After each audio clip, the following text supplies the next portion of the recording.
ఓలీ ప్రభుత్వ విధానాల వల్ల నేపాల్లో నిరసనలు చెలరేగాయి కదా. అవి ఇప్పుడు చాలా హింసాత్మకంగా మారాయి. దేశం మొత్తం రాజకీయ అస్థిరతలో పడిపోయింది. దీని గురించి మనమెందుకు పట్టించుకోవాలంటే, మొదటిది, ఈ హింస చాలా తీవ్రంగా విస్తృతంగా ఉంది. చూడండి, ఇది మామూలు నిరసన కాదు. ప్రభుత్వ భవనాలు, పార్టీ ఆఫీసులు, పెద్ద పెద్ద రాజకీయ నాయకుల ఇండ్లపై దాడి చేసి నిప్పుపెట్టారు. అంటే పరిస్థితి ఎంత సీరియస్సో అర్థం చేసుకోండి. ఓలీని విమర్శించే లమిచానే అనే నేతను జైల్నుంచి విడిపించారు.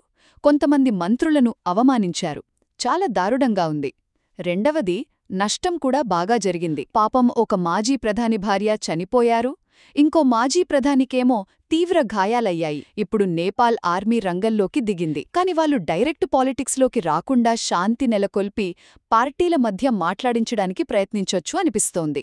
మూడవది, పక్కనే ఉన్న ఇండియాకి ఇదంతా పెద్ద ఆందోళన కలిగిస్తోంది. సహజమే కదా.